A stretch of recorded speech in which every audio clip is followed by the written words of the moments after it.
tous et bienvenue dans mes petits papiers. Je suis Judith, je suis démonstratrice Stampin' Up dans le nord de la France. Et voici le projet que nous allons réaliser aujourd'hui. C'est un mini-album, ça pourrait être une carte, mais à envoyer dans une enveloppe peut-être A5. En tout cas, les enveloppes classiques ne conviendront pas. Elles sont trop petites. Elle permettra de mettre des photos, l'envoyer à quelqu'un peut-être, l'offrir, en tout cas le poser quelque part avec de jolies photos. Ce sera sympa comme tout. C'est une version en changeant le nombre de pages et puis la taille des pages de celui-ci qu'on a réalisé ensemble récemment. Allez, c'est parti, on se lance dans la réalisation du grand. Pour réaliser cette carte ou ce mini-album, il vous faudra 4 cartes qui mesurent 14,85 cm sur 10,5. C'est une taille de carte classique. C'est un projet de...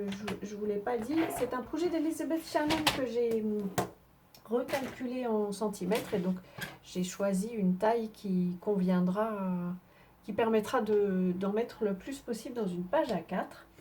Sur ce mécanisme qui mesure 14,85 cm sur 9, on va marquer des plis à 2 cm. Je les marque à droite et puis ensuite je pars dans l'autre sens. Donc 2 cm, 4, 6, puis 8. Voilà, c'est vraiment un mécanisme tout simple.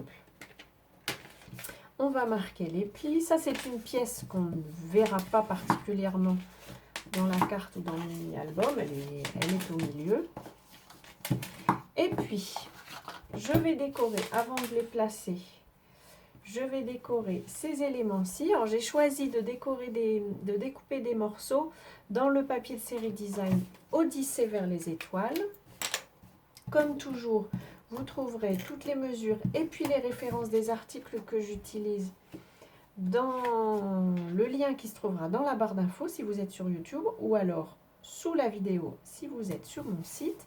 Alors, je vais d'abord disposer les grands morceaux. Ces morceaux mesurent, je triche, 14,35 cm sur 10. À nouveau, ce sont des mesures très classiques de cartes. J'ai choisi de disposer plutôt, je ne sais pas du tout encore ce que je vais y mettre comme photo. D'ailleurs, peut-être que c'est un album que je vais offrir, qui sait. Mais je dispose d'abord les grandes illustrations, les petites. Je pense que c'est comme ça que j'avais fait aussi sur la plus petite version de l'album. Je vais les disposer une fois qu'on aura tout assemblé, parce que je pourrais mieux voir. Si vous avez l'habitude de faire des impressions et de constituer un chemin de fer, comme on dit, vous allez pouvoir le faire comme ça plus simplement. Ce n'est pas mon cas, je préfère vérifier directement sur la bête. Alors, on va pouvoir coller ça. Je vais mettre de l'adhésif liquide. Vous savez que je l'aime, parce qu'il me laisse un petit peu de temps. Alors là, un autre irait très bien. C'est vraiment parce que c'est le premier adhésif que j'attrape quand je réalise un projet. Voilà. On va pouvoir coller nos pages. Je vais à nouveau utiliser l'adhésif. Là, c'est vraiment, par contre, c'est volontaire. Ça me permet de m'assurer que mes pages sont bien positionnées. Vous savez qu'avec les autres adhésifs, quand c'est posé, c'est collé. Et parce que je veux quand même un adhésif qui tiendra bien, puisque après, c'est quelque chose qui va être un peu soumis à des tensions. Hop, le deuxième.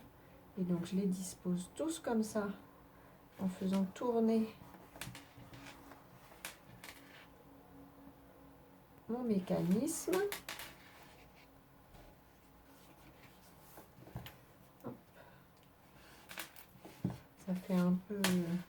Le nom que Liz Shannon a donné à ce projet, c'est Pinwheel. C'est, vous savez, ces petites éoliennes qu'on fait quand on est enfant. Alors, est-ce que je vais y arriver? Là, le plus simple, ça va être de le poser comme ceci.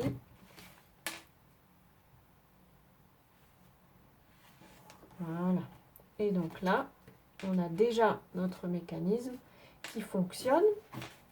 Je voulais juste pouvoir juger sur la pièce. J'ai envie d'avoir des morceaux qui coïncident, des illustrations qui coïncident, mais vous pouvez justement prendre le parti de faire des illustrations différentes.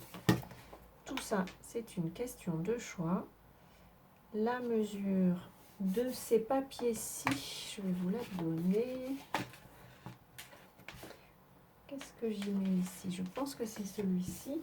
Alors, ces morceaux-ci, donc, ils mesurent 14,35 sur 8 cm.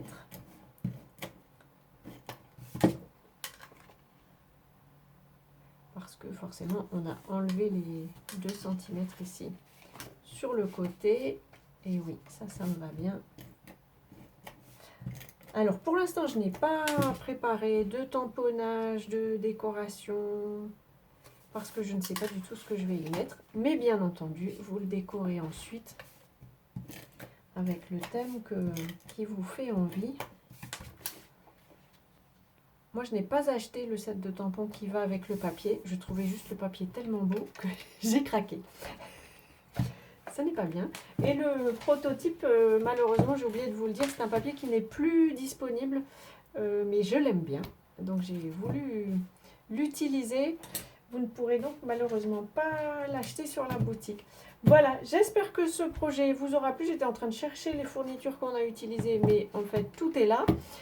C'est un mini-album vraiment tout simple qui pourrait être posé sur une table, sur un bureau. Je trouve ça sympa comme tout. Voilà, j'espère que ce projet vous aura inspiré.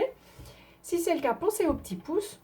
Avant notre prochaine rencontre, je vous souhaite de passer de belles journées créatives et bien entendu, je vous embrasse.